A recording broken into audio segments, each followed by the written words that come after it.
Ciao a tutti e bentornati a Crave. Welcome to Crave. Welcome to our 9th episode now as a podcast. I'm so excited to kick off another season of passion with Italian American lifestyle, with the 49er football with Alex, and so much more. I'm here in studio with Alex Lopez. Buongiorno, Alex. Buongiorno. And how are you doing? I'm doing okay. I'm doing Good. okay. Do How are you? you? Okay, today we have a special guest. Who's our special guest today? Massimo Costetti. Oh, Yes, wow. he's the president of the Comites of San Francisco. He's going to join us a little later. It's great. And Mhm. how are you doing this morning? I'm a little tired this morning. Like I tried to get my book. Yes. Remember, Yes. I did not really have a time to go over this morning. Yeah. Um, I didn't sleep that well last night. I don't know why. Maybe because I was talking to my mom as well. So the time is different. And so my sleep was kind of not completely, Yeah. well. Yeah. I Hmm. I kind of felt that way too. Like I slept, but I felt like I was in that space between being asleep and being awake. So if somebody came in my room and said, "Okay, get up, you have to go," or whatever, I would been able to like jump out of bed and like Right. get ready. But, it was one of those nights, I Me too. guess. Me too. Yeah. I felt the same. But we like this kind of checking in because I feel when I do check in, I feel like I kind of ground myself a little bit. Mm. So, everybody, you can take a deep breath, whatever you're doing, right? Just enjoy the show. And we have so many things going on between the 49ers and Massimo Costetti coming in, so much more. I Yeah. can't wait. Today we are joined by Massimo Costetti, a key figure in San Francisco Italian community with roots in Modena and a career on business development and product management. Massimo now serves as a president of the Comites of San Francisco, connecting Italy and US. Welcome to Crave, Massimo. Ciao, come stai? Thank you. How are you doing today? Doing great, thank you. Recovering from an intense week. Excited to have some rest. Uh-huh. So, Massimo, with family roots in both Italy and Hungary, how have these cultures shaped who you are today? Thank you, thank you. This is a very interesting question for me. My double roots come from the fact that my mom is Hungarian and my dad is Italian. So, I was born in Italy, but ever since I was a little baby, we spent a lot of time back and forth between Italy and Hungary. So basically, I did all my schools in Italy, but in June, as soon as the school was over, we would take off and go to Hungary and Mhm. spend the whole summer there until September, basically when the school was starting again in Italy. Or sometimes we even stayed a little bit longer, so I would be late, like 1 week or 10 days to the beginning of the school in Italy. So that to me was an intense, I would say, an intense way of being raised with pros and cons. With pros and cons. The negative side of it being that it was honestly traumatic. I would say, especially when I was a child and when I was a teenager, to be fully immersed with kids and my friends in the summer, especially when you're always around doing fun stuff. I was doing this with my friends in Hungary, so we would go for fun bike rides and play all day, and that was my life for 3 months. So we weren't just visiting there, but we were effectively living there. And then all of a sudden, that's over, and we go back to a different country. And when I get there, Wow. who are these people? And these people are, who are you? Where have you been for these 3 months when we were here socializing and doing our stuff here? So the first week, I remember when I was back in one place or the other was always a lot of hard adapting to the language and to the people and to whatever I see around me, which was not always easy. it usually took me, yeah, like some days or like a week to overcome this. And in both places, I was obviously feeling like Italian in Italy and Hungarian in Hungary, but also I was seen Mhm. as the Italian guy when I was in Hungary and the Hungarian guy when I was in Italy, right? So I was always living in this Right. dual state of mind, which for me was the normal way of being because that was just how it's always been, and I didn't know any other way. Um, but I'm obviously very grateful that I had that possibility, that type Yes. of experience, because later in my adult life, I realized how that framed me, gave me, first of all, I guess, my interest for continuing living this international life. So I always pursued Mhm. more opportunities to go study abroad, which was brought me to Paris first and then to UC Berkeley in 2012. And I think having been used to that cultural shift since a Mhm. young age kind of prepared me to this thing that I've done later in my life. The language, you speak three language, right?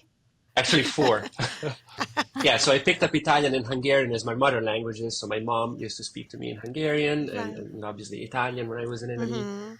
And then I learned French. What a gift. I'm really glad that I had that possibility, and I became really passionate about languages. So I really like learning new languages. I picked them up really Right. quickly. Like I never studied Spanish, for instance, but when we visit a Spanish-speaking country, I really love trying to speak it with like just Mhm. making it up, and most times it works. And it's really a fun thing for me. To answer your question, that's what I think I got mostly. Yeah. It's great. And Massimo has a very important, figure in San Francisco. He does Yeah. so much for the Italian community. He's a president of the Comites. The next question is, I know you're just back. Hold on. The next question is, Massimo, coming back from the consular coordination meeting in Washington, D.C., how has the experience shaped your vision for the Comites? So the meeting that you're referring to is an annual meeting where all of the presidents of the comites gather at the embassy in Washington, D.C., together with the Hmm. consuls and the directors of the Italian Cultural Institute and the ambassador and the elected representatives of the parliament.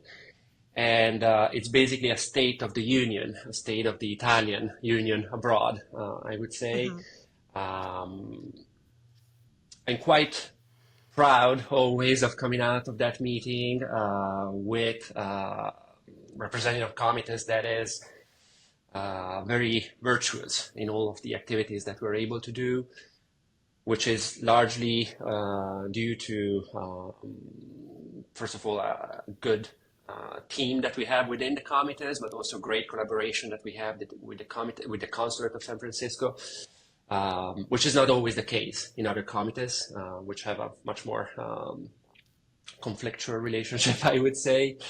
The thing that keeps coming out every year at that meeting is that Italians abroad, the community keeps growing exponentially. So in the San Francisco consular Hmm. district, last year we surpassed 30,000 registered in IRES, so 30,000 citizens who have actually gone through the process of registering at the consulate, which means there's actually probably even Wow. maybe even double that, because one of the big issues that we have is that not everyone goes through the process, which is a little bit of a burdening process, especially when you are from some cities in Italy, which take a very long time to complete the registration. But it is a very important Hmm. process for everyone who stays here for more than 6 months to go through the registration at IRA. First of all, to access all of the services that the consulate can provide. So every time you need to renew your passport or Hmm. renew your driver's license or any other sort of service, administrative service, the consulate will do that to you if you are registered. So you better do it when it's not urgent, so that when you need to do something, you don't also have to go through the whole process and you have it ready. But also the consulate gets resources from the Ministry of Foreign Affairs based on how many citizens we have registered here. So if only half of the citizens are registered, we would only get half of the resources that we need, right? So that's always the main issue that the consulate has and that the Comites also has. Very scarce resources, which keep getting more and more scarce. Unfortunately, last year, the government even cut in half the financement, the contribution that they give to Comites, right, for our activities. Or the fund. The funding, yes, that's the word. Thank you. Good news that came out of this meeting is that there's a new regulation that the parliament just passed, by which the consulate will be able to retain some of the fees that citizens pay for their services. So when you have to renew your passport, you would pay a fee. And all of that used to go to Rome, and then Rome redistributed it across all of the consulates in the world. Now, however, some of that is going to stay locally at the consulate. So that's going to be rewarding the consulates that do more, that process more passports, and that process more documents for citizens. They're going to also be able to retain more money, and therefore hire more personnel and buy new machinery, and be more efficient, essentially. So that's a good news that came out of this. And also, Massimo, we have such an amazing Consul Italia. Shout out to Sergio Strozzi. Absolutely. Because he's fantastic, right? He does so much for the community. And with your collaboration, it's going even higher. Yeah. Absolutely. Thank you, Massimo. Yes, I agree, yeah. Thank you.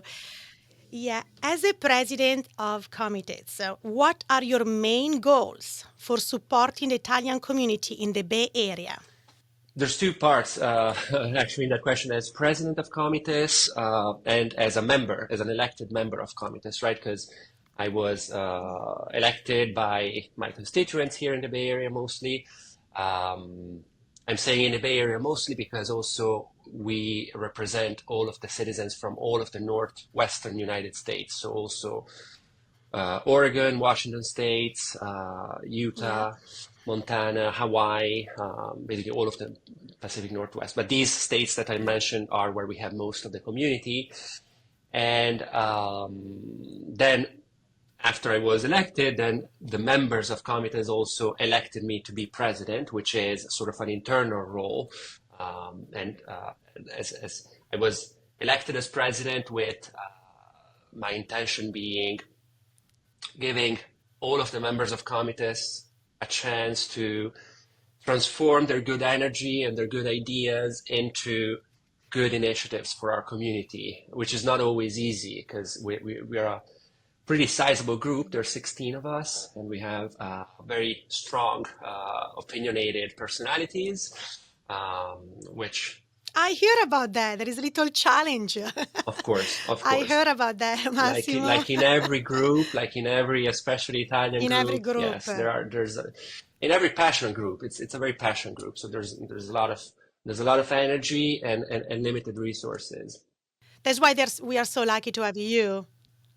No, my goal is to... No, it's because you can balance, you can balance, we need somebody like you. Balance, prepare, he's very prepared, he's balanced the group.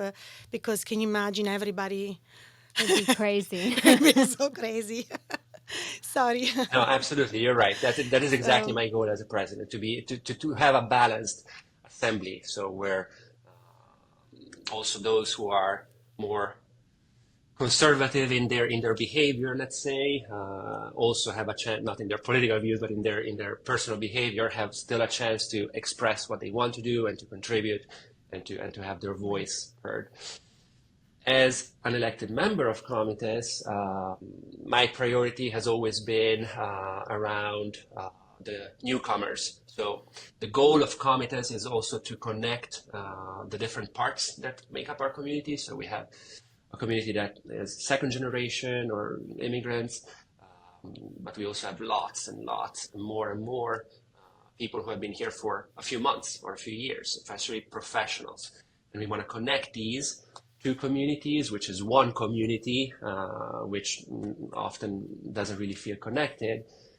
And for that, last year, we launched a mentorship program, which is called Italians by Career, Italiani di Carriera, which does exactly that. So we are connecting professionals who have been here for a few months or maybe for a few years, or who self-identify as mentees, let's say, where they have something to learn from our mentors who are Italians who have been here for maybe a decade or 2 decades and who have something to teach, to share, and to guide newcomers. So I had this idea thinking about myself 12 years ago when I first came here, and I really gained a lot by connecting with other Italians who had been here for a longer time than me, and who were really willing to share and willing to help me and willing to give an opportunity.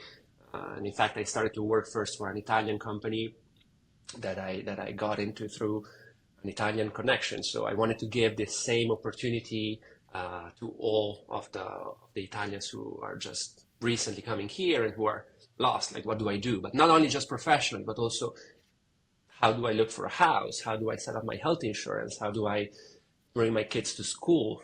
How does all of that work? And it's good to hear it from somebody who is from your same country, who speaks your language, and who has done that same thing successfully a few years ago. So for all the listeners who might be interested in this, look it up on the Comites website. This is just one of the many, many initiatives that we do. We do lots of cultural initiatives. We do lots of webinars where we are hosting a webinar about financial literacy, where we're giving advice about how financial instruments work in the US, especially for those who don't have familiarity with this, right? It's an extremely complex financial system in this country.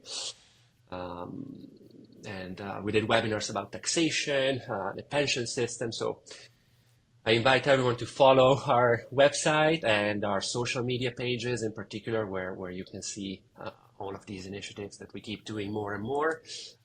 So you can find us on Instagram, Comites SF, Facebook, Comites San Francisco, LinkedIn, Twitter, and our website, which is sfcomites.org.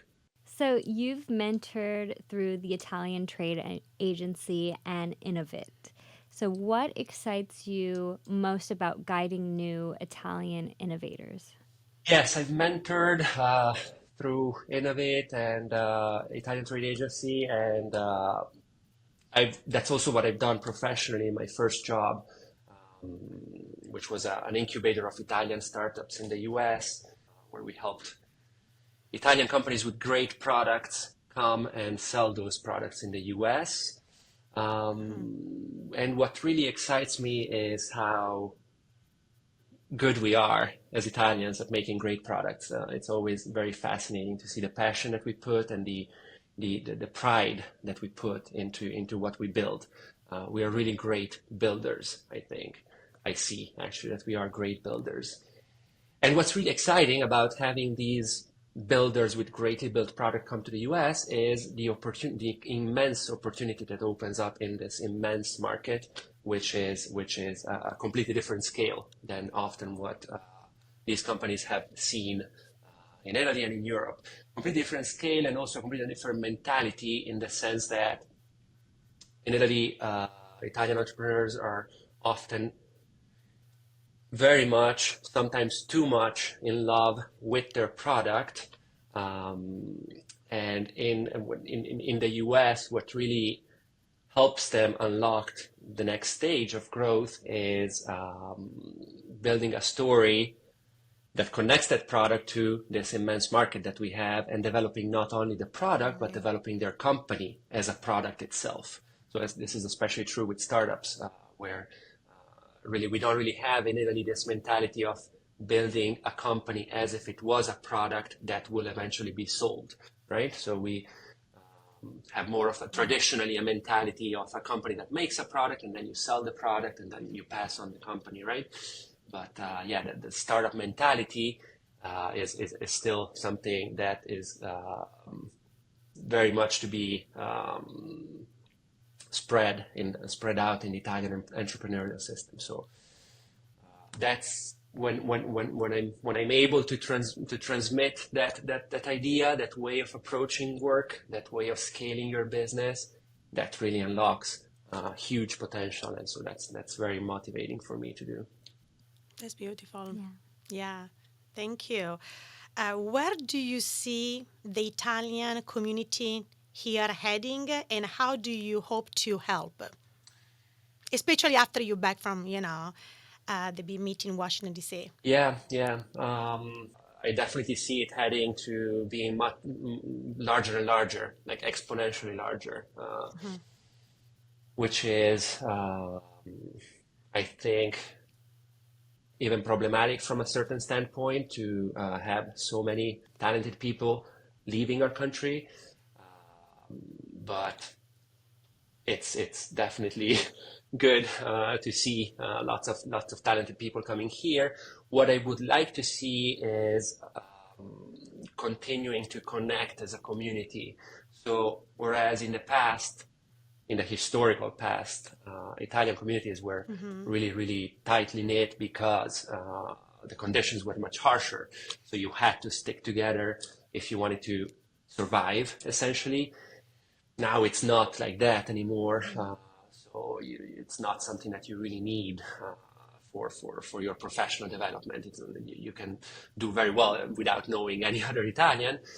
However, I still think that there is a lot of value to be gained by connecting with our with our nationals, and so I'm hoping that we become more and more connected also as a community, and also in the West Coast there is less of a cohesive community than in other parts of the United States, like in the East Coast, in Canada even, there's a much more tight-knit community, which is also helpful in the way the community is able to make their way in the parliament, for instance, where our interests are represented, right? And so we have lots of things that we can influence in the way we're treated as Italian residents abroad. And if we stick together, if we care about who we elect, if we elect people who we know and who we trust, then the results will show, and our services will be better, and there will be better opportunities for us also to stay connected to Italy, to essentially have our interests represented better for whatever those interests are. Yeah, and also we can grow, because at Crave we really believe about connecting to our roots, our heritage, and our culture, because it's so important. You really, as a community, you can grow together, even if you can do things by yourself, but still, in one point there is a need of your people, where you're coming from. It's almost like recharging yourself, to go to a next level. So we believe strong on this, Massimo, here. Thank you so much. No, absolutely. And there's a lot of willingness also to give back. Like I said, we are a spectacular community with very, very successful people who are really eager to have opportunities to give back, to connect, to share. So there is a lot of willingness to share, and I'm hoping that there will be also more willingness to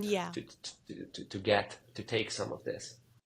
I heard that you and your wife, that was awesome. You and your wife launched the Gnocco Bella pop-up. I love it. How did that come up about, and what does community involvement mean to you?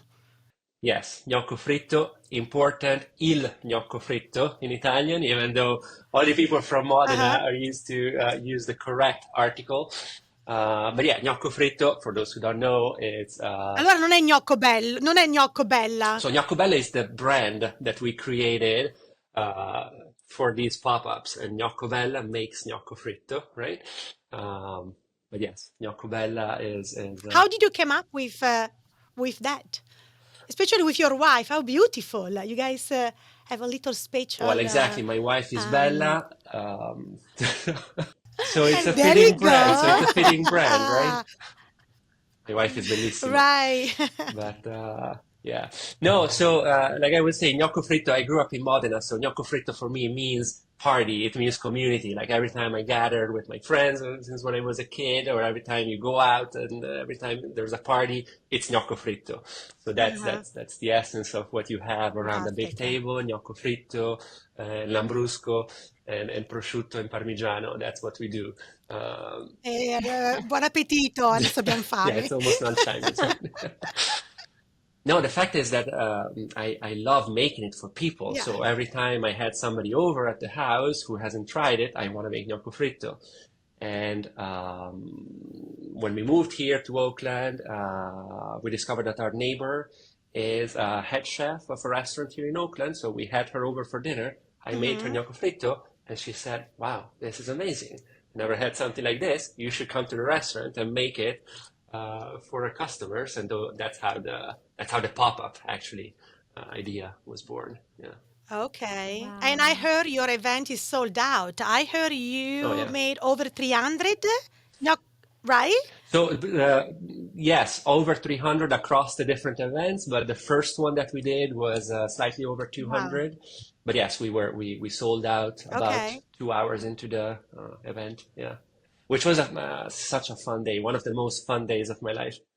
But essentially, it's a bread dough. It's a bread dough with some fat added into it, and then it gets thinly Okay. layered and cut into squares pieces or rectangles, and then deep fried for a few seconds. And when it Mm. hits the oil, it starts becoming like a bubble, so it puffs up because of the contact with the Mm. hot heat, right? And so it stays soft, and then you make little sandwiches with it essentially with prosciutto. We serve it with prosciutto, mortadella, stracchino, arugula, so you make your own, basically. Or Nutella also. There's also the dessert version, La Wow. Nutella. of course. It sounds amazing, so I can't Yeah. imagine how delicious it This is. is why it's sold out. Yes. Each time Oh, he has an event, I heard it's sold out. I I'm next not time next surprised. time we are gonna be there. By the way, so you're doing so many things. It's unbelievable, Massimo. You're really like a key of the Italian American, Italian in the San Francisco. So at Crave, we love exploring passions, right?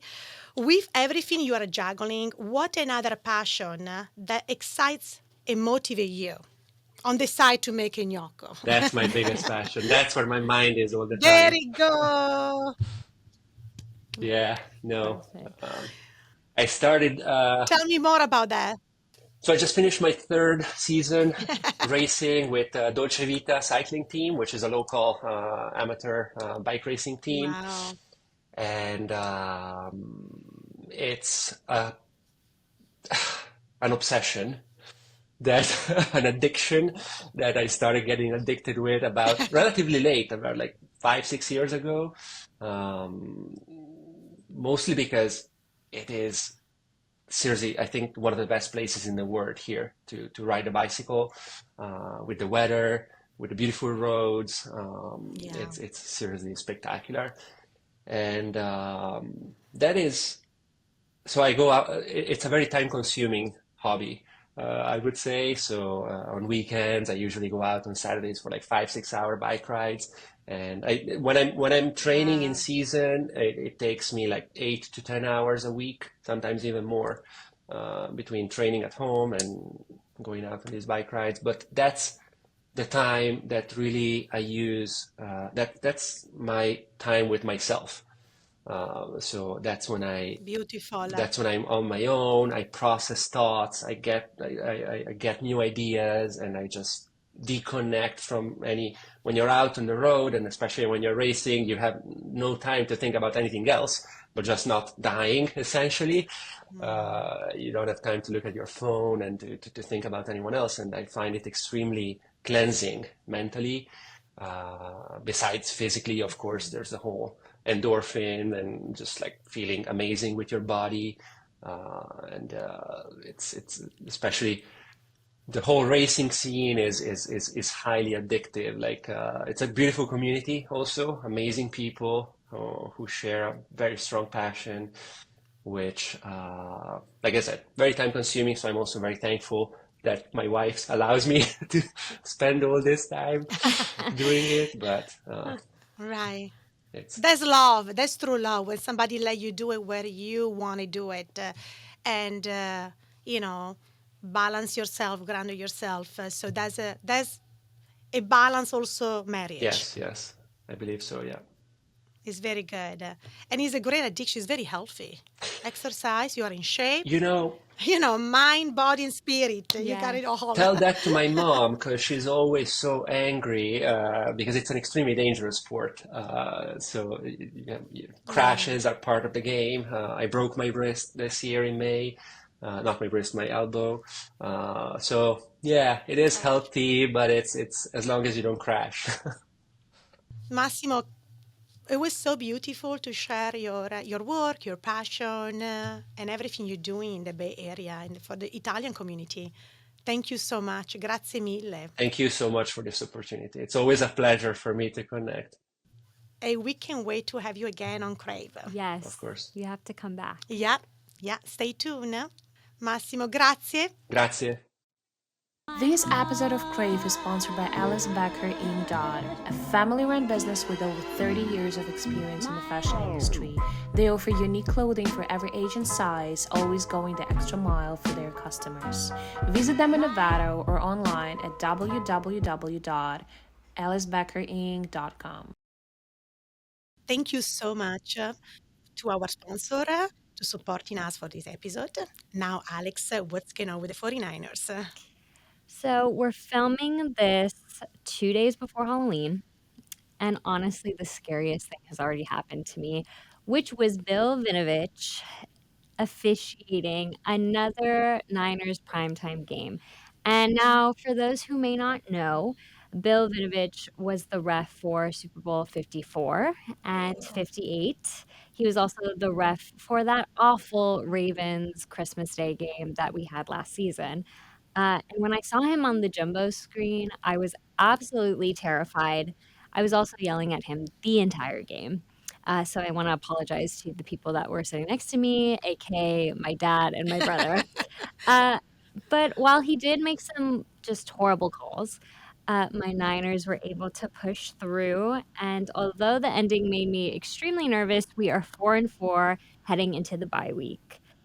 I also want to wish everybody a happy belated National Tight Ends Day, especially to George Kittle, who had a lights out game, 6 catches, 128 yards, and 1 touchdown. He also made franchise history, passing Dwight Clark in receiving yards. He has 6,777 yards, and he's third all time. Wow.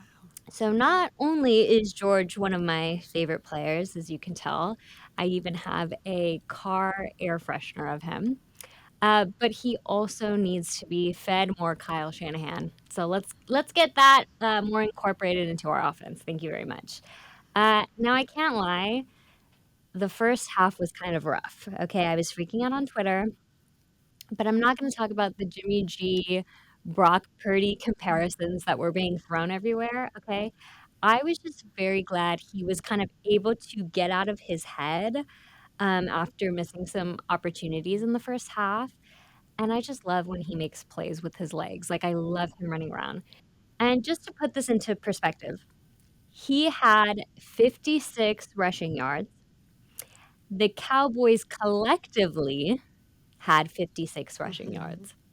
So shout out to our defense as well. And let's ignore how they almost let the Cowboys come back and then there. But I have to say this when speaking about our defense. It's kind of funny.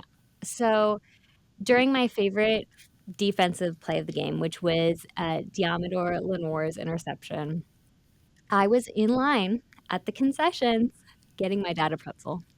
No, what kind of pretzels? It was just a salted pretzel. They give you a It was cheese. But my dad was like, I really want a pretzel. And so I was like, okay. Well, actually, he wanted pizza and a cannoli. And I went to the stand and they sold out. So I went back to him and I was like, they're sold out. Do you want anything else? He's like, yeah, I want a pretzel. Get in line. The interception happens. I'm Do like, they have a pizza, Tony Pizza? no, not anymore. No? They Okay. have Toto's. Todos, I never had that before. My dad loves it. It's his first pizza that he can ever remember having, so he gets very nostalgic when having it. So I Uh-huh. felt bad that they didn't have it because this was the first game that he went to of the season. Right. So, And I heard the food is fantastic. you know what? You I know, will say I they've never kind of tried. leveled it up. Okay. Mm-hmm. It wasn't the best, and there Okay. are certain items that aren't as good, but it's not the worst. It was a lot. There are certain things that they've had previously that were like, Right. I should do a food review one day of my. Yeah.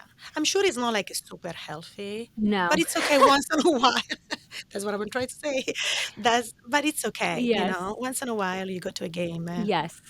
you want to I eat mean, I will say too, like when I've gone to games, there have been times where me and Josh, my brother, eat uh-huh. before the game. And so we don't eat any of the concession stand food or, whatever. Right. We'll just get like waters or he'll get like a Pepsi Zero or, whatever. Mm-hmm.